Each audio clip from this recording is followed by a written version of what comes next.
She doesn't fight like a human being. She fights like a system that has already calculated the outcome.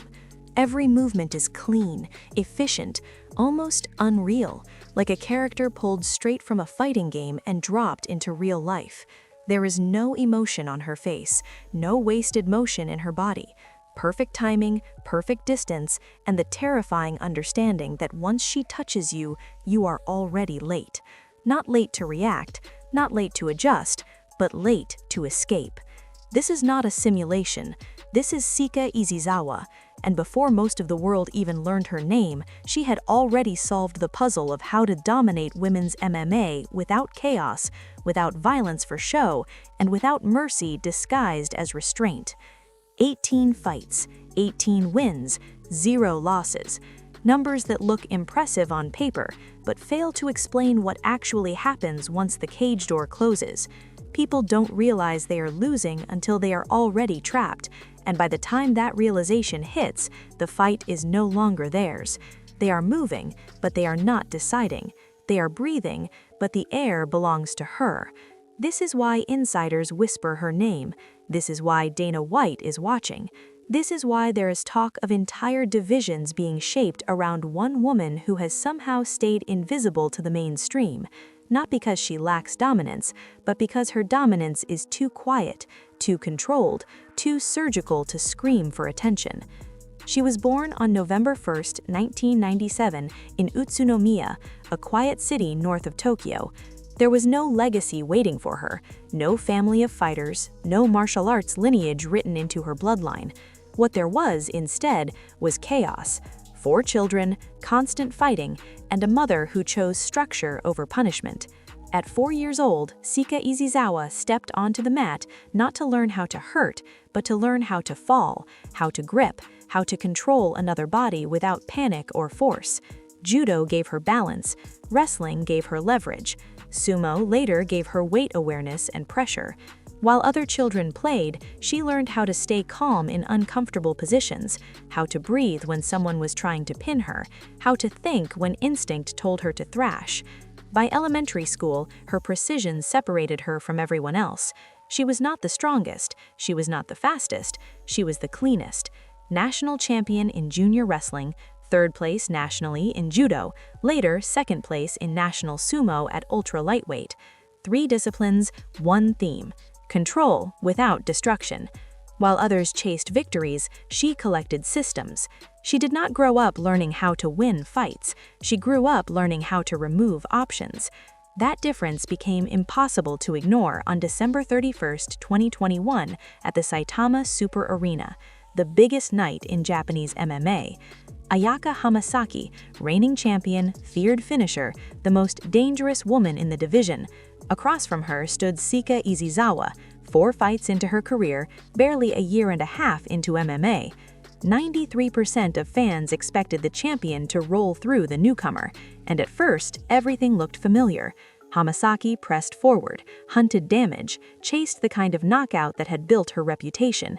Isizawa did not flinch, she did not rush, she did not resist. She observed, she absorbed, she studied. Her eyes stayed calm, almost detached, like she was collecting data in real time. Then the shift came. 1 clinch, 1 takedown, 1 seamless transition into control that felt rehearsed, inevitable. Elbows, pressure, no scramble, no panic, no escape. The champion fell, and the arena realized too late that they had misread the moment. The newcomer was not surviving, she was downloading. What followed was not dominance through aggression, but dominance through adaptation. Against patient fighters who refused to rush, she became the one who pressured.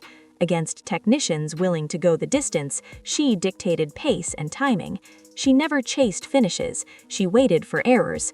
A foot out of place, a guard half a second too open, a hesitation so small it barely registered. That was enough. She didn't force victories, she collected them. Then came December 31, 2023, another New Year's Eve, another Saitama Super Arena. Miyu Yamamoto, 3-time World Wrestling Champion, pioneer, legend, stepping into her retirement fight at 49 years old. On paper, it looked like a mismatch. In reality, it was a collision of eras. Yamamoto had been wrestling since before Isizawa was born, a lifetime of mat intelligence, grit forged over decades. The first round showed it: guillotine pressure, survival, escape, resistance that refused to break. 5 full minutes where the legend held on. 37 seconds into the second round, it ended. A takedown attempt, a neck exposed, a transition so smooth it barely registered. The rear naked choke closed, the tap came, a career ended, an era sealed, and Isizawa did not celebrate. She bowed. She understood exactly what she had taken. By September 29, 2024, the story turned personal. Kana Aksura, the inspiration, the reason Isizawa believed this path was possible, the student facing the symbol that lit the fire years earlier. From the opening bell, the familiar pattern emerged. Pressure, takedowns, submissions threatened again and again, but this time something different happened. Aksura survived. She escaped. She scrambled. She endured. For 3 rounds, she answered every perfect transition with refusal. No finish came. The machine was pushed. Deep waters reached. Limits tested. And yet, even in that moment, the truth remained. 14 wins, 0 losses, submissions across every category, not because she overwhelms with damage, but because she erases choices. Her opponents do not leave broken, they leave emptied, confused, unsure where the fight slipped away. Violence sells when it is loud. Dominance like this whispers, and that is why it has gone unnoticed for so long. At 28 years old, undefeated, a 3 champion, Seikka Isizawa is not chasing stardom. She is building inevitability. An entire generation is growing up watching her, dreaming of being the one to dethrone her.